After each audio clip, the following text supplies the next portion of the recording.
안녕하십니까. 원예재배 실습 강의를 시작하도록 하겠습니다. 이번에는 여주시 농산물 종합가공센터에서 사과즙 가공을 하였습니다. 지난번에 진탕기에 가공하는 방식이 아닌 착즙 가공 방식으로 가공을 하였습니다. 이제 퓨어 시스템이라는 새로운 기계를 도입해가지고 작년과는 또 다른 방식으로 작업하였고요.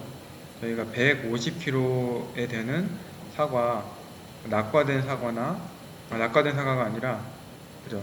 그 봉지 벗기다가 떨어진 사과라든지 그 다음에 달려있는 사과 중에 일부 또는 새가 짜먹은 사과 이런 것들을 병든 부분이나 새가 짜먹은 부분을 파내고 이제 가져와서 통째로 이제 갈아버리는 식으로 가공을 합니다. 그래서 완전히 이제 분쇄를 하는 거죠. 이렇게 분쇄를 하는데 씨는 파괴되지 않는 정도로 압착을 하여 가지고 분쇄를 하는 방식입니다. 이렇게 이제 분쇄가 이제 되면은 이거를 펌프로 딴 데다 옮깁니다. 지금 보시면은 그렇죠.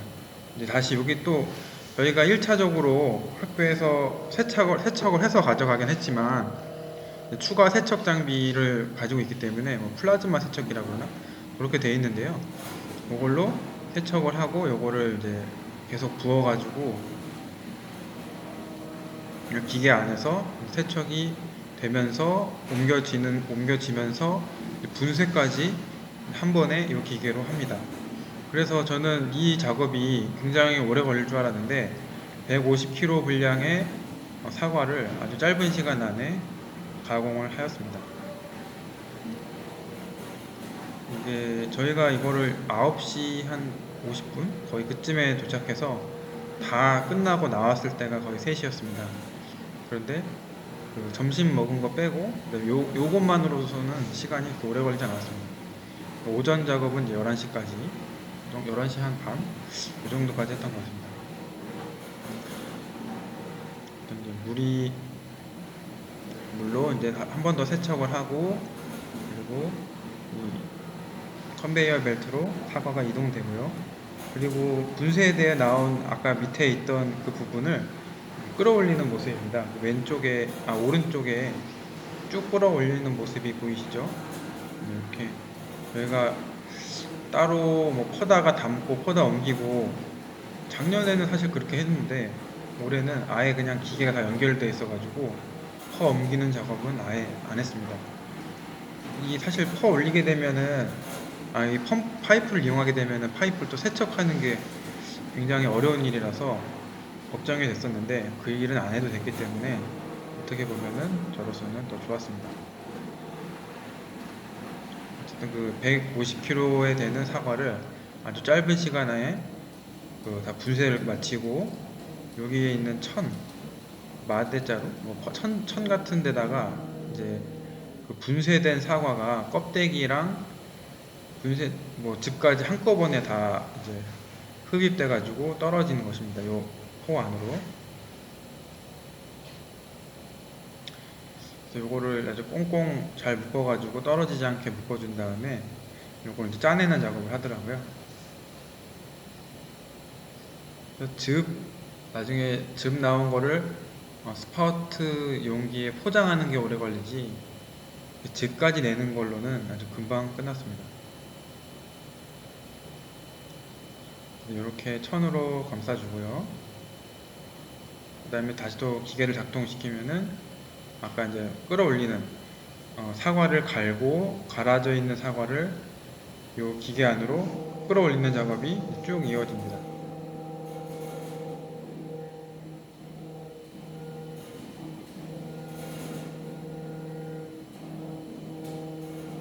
툭툭툭 소리 나면서 계속 부어지고요.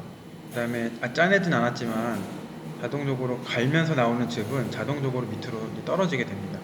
하단부에 즙이 나오는 게 보이는데 처음에 나오는 즙은 이제 거의 갈색 사과즙입니다. 아무 첨가도 안 한 사과즙, 만약에 그 시중에서 사과즙을 샀는데 색깔이 이렇게 갈색이다, 그럼 진짜 아무것도 안 넣었나 보다 이렇게 생각할 수 있습니다.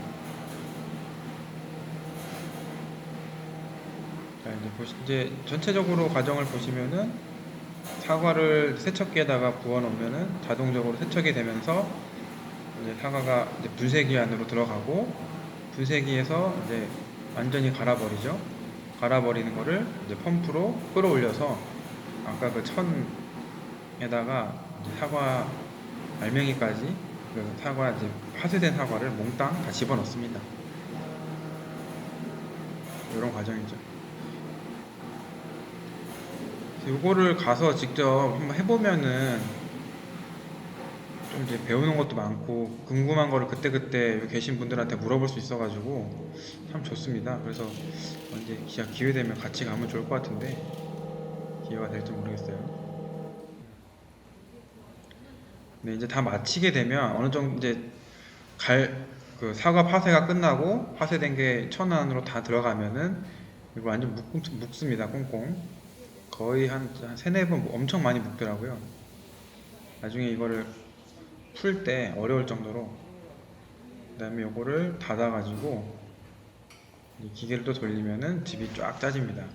즙이 쫙 짜지는 모습은 못 담았는데 정말 순식간이어가지고 한번 어쨌든 그렇게 된다는 거 보시면 됩니다.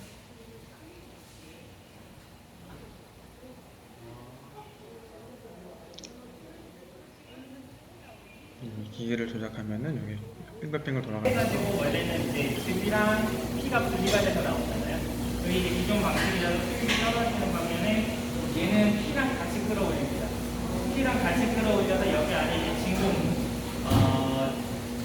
한 1기압 정도? 1기압 정도를 이렇게 눌러주는 거예요. 그래서 아까 명포를 눌러줌으로써 얘가 회전하면서 이제 아래쪽으로 짜지게 되는 거예요. 그래서 수율을 한 80% 정도까지 끌어올릴 수 있는 장비가 지고, 네, 대장 가격은 1억 원입니다.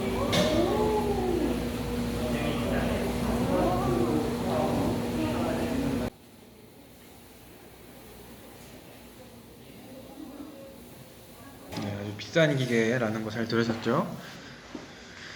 이렇게 이제 즙이 내려오면은 그 내려온 즙 색깔이 일단은 저희가 기존에 알고 있던 사과즙 색깔이 아니잖아요. 판매되는 사과 음료는 약간 노란빛이 도는 사과 속살의 색깔인데, 사과 속 과육의 색깔인데, 그런 색깔이 안 나오니까 그 색깔이 나오게 첨가물을 넣어줍니다. 그래서 대부분의 사과즙에는 보니까 사과 더하기 비타민 C 이렇게 되어 있습니다. 그래서 저희도 그런 걸 모르고 있다가 이번에 그 여기 담당 주무관님께서 이제 비타민 C를 넣는다 하셔가지고 왜 넣는지 몰랐는데, 비타민 C를 넣게 되면은 원래 사람들도 이제 비타민 C를 먹으면은 노화 방지 이렇게 얘기하는 이유가 이제 활성산소, 그러니까 산화를 과산화된 거를 이제 억제하고 다시 이제 환원시키는 역할을 하기 때문에 이런 방식으로 계속 이제 비타민 C를 넣어주면 색깔이 갈색으로 갈변되어 있는 사과즙이 다시 약간 노란빛이 돌게 변합니다. 비타민 C 자체가 또 산화 방지가 되기 때문에 그 저장 기간도 더 길어진다고 볼 수 있고요. 이 비타민 C는 몸에 해롭거나 그런 게 전혀 아니기 때문에 첨가물이지만 뭐 어떻게 보면 좋죠. 그래서 구연산을 넣게 되면 이 효과가 떨어지고 대신에 가격은 적고, 근데 뭐 비타민 C도 뭐 중국산이 있고 유럽산이 있는 것 같은데 어쨌든 뭐 비타민 C 자체가 해로울 리는 없을 것 같으니까 어쨌든 비타민 C가 첨가된 사과즙이 되겠고요. 만약에 시중에 파는 사과즙이 노란색이다 그러면은 비타민 C를 첨가했을 가능성이 거의 뭐 100%인 거고요. 시중에 파는 사과즙이 갈색이다 그러면은 진탕기로 짜낸 게 아니어도 만약에 비타민 C를 넣지 않으면 이런 색이 된다 이렇게 볼 수도 있겠습니다. 진탕기로 해도 색깔이 저렇게 나오거든요. 왜냐면 갈변이 됐다는 얘기죠, 한마디로. 사과를 껍데기를 벗겨서 간 게 아닌데도 불구하고 껍데기 상태로 그대로 가서 바로 즙을 냈는데도 갈변이 돼 나오기 때문에 이제 흔히 사람들이 선호하는 색깔이 나오려면은 비타민 C를 첨가해야 됐던 것이고요. 그 다음에 1차 살균을 하게 됩니다. 여기서 73도에서 4도가량 데피는 작업을, 약간 1차 저온 살균을 하는 장면입니다. 처음에 이제 거품이 생겼다가 시간이 지나면서 거품 다 없어지고 아까 미처 들러갔던 비타민C나 이런 것들이 다 충분히 녹아서 색깔이 점점 더 연해지는 모습을 볼 수 있습니다. 요거가 시간이 오래 걸리더라고요. 왜냐면은 사과 즙 상태에서 처음에 온도는 뭐 10도에서 20도 사이 이 정도였다가 이거를 73도까지 올리는데, 저희가 150kg의 사과를 가져갔다가 이제 펌프고요. 거의 한 120kg 가량의 즙이 나왔기 때문에 이게 70도 정도 나오는데 74도까지 올리는 거고요. 바로바로 넘어가네. 요거는 이제 사과즙을 다 짜낸 다음에 그 찌꺼기를 빼내는 겁니다. 이 찌꺼기를 따로 음식물 쓰레기 봉지에 담아가지고 따로 빼내야 되고, 그 다음에 이 천도 이제 세탁을 해줘야 됩니다. 세탁이라고 하기에는 그냥 건더기만 제거하는 작업, 요걸 해야 돼가지고 한 두세 명 정도는 요거에 달라붙어서 작업을 했습니다. 그러니까 여기서 농업기술 센터를 이용할 때는 다 해주는 게 아니고 사람이 여러 명 가서 세척 작업이나 바닥 청소 이런 거는 주기적으로 계속 꾸준히 그때그때 해줘야 되기 때문에 혼자 가가지고는 절대 진짜 너무 힘들고, 적어도 3명, 4명 이 정도는 돼주면 좋은 것 같습니다. 이번에는 그 2학년 분들이 좀 많이 가주셔가지고 아주 좀 그래도 훨씬 더 수월하게 했죠. 좀 뭐 도우려다가 이렇게 지금 세척 작업을 하는 과정의 모습이고요. 색깔이 많이 이제 노래졌죠. 처음에 그 갈색 사과즙에서 많이 노래졌고, 그 다음에 여기서부터는 이제 사과즙 파우치 포장을 하고 있는 모습입니다. 이 기계가 그 자동 센서로 돌아가다 보니까 좀 편해 보이지만 오류가 또 많이 발생한다고 합니다. 그래서 처음에 한 11시 한 반쯤, 그때도 이미 사과즙은 다 나왔는데 밥을 먹고 오라고 하셔가지고 밥을 먹고 왔거든요. 근데 그 이유가 이게 좀 기계가 약간 말썽이 있어가지고 기계 수리 정비하는 동안 이제 저희가 식사를 하고 와서 이제 오후 1시부터 작업을 시작했습니다. 그러고서도 거의 한 4-5번 정도는 계속 멈춰가지고 멈추고 고치고 이 작업을 했습니다. 기계가 이제 이런 기계들이 대부분 대기업이 아니라 중소기업에서 만든 거고, 그리고 자동화를 하기 위해서는 센서가 들어가게 되기 때문에 이게 정확하지 않는 경우가 많더라고요. 그래서 자동화 됐다고 해서 좋아 보였는데 거의 한 2명은 달라붙어 가지고 계속 봐줘야 되고, 뭐 그런 게 있어서 생각보다 좀 쉽지 않았다, 힘들었다, 이렇게 말씀드릴 수 있을 것 같습니다. 만약에 이제 개인적으로 이제 농가에서 아니면 영농조합에서 이런 기계를 구입해 가지고 자체적으로 즙을 생산한다 했을 때 진짜 업체 선정 잘해야 될 것 같은 게, 이런 오류율이 높으면은 인력이 너무 많이 들어가 버리니까 즙 생산하는데 굉장히 너무 힘들더라고요. 아무튼 저희 이제 한 봉지에 120ml 담기게 되었고, 120ml 담기는 봉지를 포도즙은 이제 투명 봉투에 담았지만 요거는 이제 투명하지 않은 봉투에 담았습니다. 저희 그 바카스티나 다른 이제 비타민 음료도 보면은 투명 용기 담기지 않잖아요. 그 비타민 C도 산화될 수 있기 때문에 자체적으로 산화 방지를 하는 성분이지만 그 자체가 또 산화될 수 있기 때문에 빛을 안 쬐는 게 더 유통기한을, 섭취기한을 늘릴 수 있는 것이라서 이제 빛이 차단되도록 하는 봉투를 사용했습니다. 요거를 이제 또 스파우트 포장이라서 이제 뚜껑 열고 먹으면은 또 먹기에는 괜찮고요. 괜찮았습니다. 뒤에 이제 사진 나오겠지만 요게 한 875개가 찍혔고, 그 중에 50개는 에란한 거여가지고 50개는 버리면은 대략 820개였으면요 저희가 숫자를 계산해 보면은 820 곱하기 120 98kg가 나오죠. 98kg. 150kg를 사과를 가져와서 즙이 98kg가 나온 겁니다. 어마어마한 양이 나왔어요. 거의 한 70% 정도의 수율이라 그래가지고 즙을 내서 70%가 사과즙이 나온 거니까 수율이 아주 잘 나왔죠.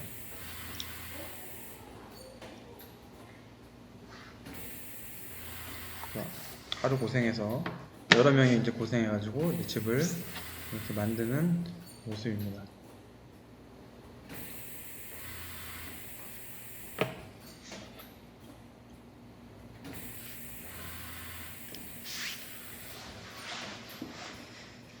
요거는 뭐 포도즙 했을 때랑 뭐 이제 투명하고 안 투명하고만 차이 나는 건데, 어쨌든 이것도 이제 후살균하는 거죠. 해썹 인증이라든지 이렇게 뭐 식품 가공 인증을 받으려면은 살균을 꼭 해야 된다 그래요. 살균을 이거는 이제 93도, 4도에 한 8분, 이번에 8분 정도 후살균 작업을 했습니다.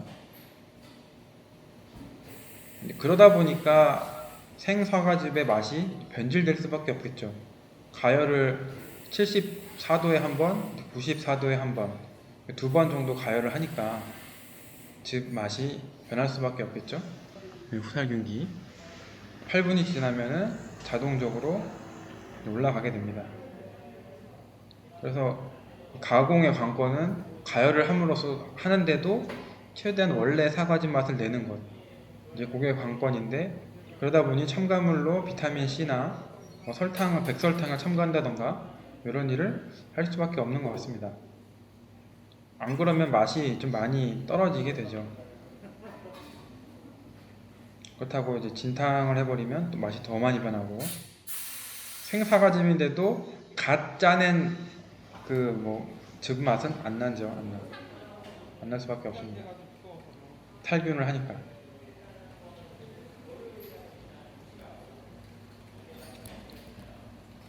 그래서 뭐 나중에 판매하는 사과즙에 뭐 비타민 C 들어갔다 그래서 아 이거 못 먹는 거야 이렇게 생각하기보다는 그냥 어쩔 수 없다 이렇게 생각해 주시는 게 어떨까 생각해 봤습니다.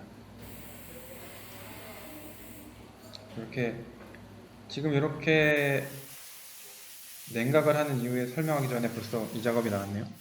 요거는 이제 냉각을 하는 이유는 빠른 시간 안에 미생물이 활성이 제일 잘 되는 30에서 40도를 벗어나기 위해서예요. 이거는 지금 살균을 했지 멸균을 한 게 아니기 때문에 즙 안에 미생물이 살아있죠. 아주 일부지만 살아있는데 그 살아있는 게 온도가 30에서 40도 정도를 머무는 시간이 길어지면 많이 증식을 하게 됩니다. 그래서 빨리 20도 이하, 10도 이하로 빨리 냉각을 해줘야 돼요. 그러기 위해서 이제 물에 담가가지고 하는 거고, 이거를 그냥 상온에다가 두게 되면은 천천히 식으면서 이제 균이 좀 번식을 할 수 있습니다. 그래서 냉각 작업을 했고요. 이렇게 지금 이제 물기 털어내는 작업을 하는 거는 이제 뭐 원래라면은 여기에다가 스티커를 붙여가지고 판매를 하겠죠. 저희 같은 경우는 그냥 시식용이기 때문에 판매도 하긴 할 거지만 주로 시식용으로 쓸 경우에는 굳이 안 붙여도 상관없으니까 이 상태로 이제 먹으면 되겠습니다. 스티커도 작년에 이제 만들어서 좀 몇 개 붙여봤는데 그것도 괜찮았던 것 같아요. 과일즙으로 만들었어요. 아예 사과즙, 배즙을 하니까 양이 안 맞아가지고 이것도 뭐 이번에 한 번에 800개 나오니까 1000개 찍어도 뭐 금방 다 나가고 괜찮더라고요. 디자인도 예쁘게 하면 좋겠지만 그렇지 못했고요. 아무튼 제대로 하려면 뭐 첨가물에 뭐 상표명에 원산지에다가 뭐 여러 가지 많이 써야 될 텐데 그렇게까지는 아직 못 해봤습니다. 아무튼 이렇게 즙이 이제 냉각돼 나온 어느 정도 냉각이 된 거를 이렇게 물기를 털어내서 한번 이제 차곡차곡 담은 다음에 다시 한번 이제 저온 창고에다가 또 저온으로 온도를 낮추고 다음날 이제 이걸 화요일에 한 거기 때문에 오늘 이따가 오후에 올라가서 한번 이제 물기를 또 좀 더 제거할 수 있게 하는 작업을 할 계획입니다. 이거 하는데 시간이 꽤 걸렸죠. 원래 이게 그 후살균이 8분이기 때문에 이것도 8분 딱 걸리면 딱 맞는데 한 4분이 쫙쫙 하시니까 손이 엄청 빠르셔가지고 거의 한 3, 4분 만에 끝나더라고요. 자, 이렇게 이제 즙이 자동화인데 두 명이 붙어 있는 거 보시죠? 예, 오류가 나기 때문에 저희가 작업했던 분들의 사진이고요. 이제 이걸 차곡차곡 담았습니다. 왜냐면 요 스파우트 파우치가 너무 구겨지면은 회복이 안 되거든요. 그래서 최대한 덜 구겨지게 했던 거고요. 저희가 이제 중간에 찍은 건데 875개까지 포장 개수가 찍혔습니다. 과제물입니다. 사과즙 가공 시 들어간 첨가물 이유 적어주십시오. 감사합니다.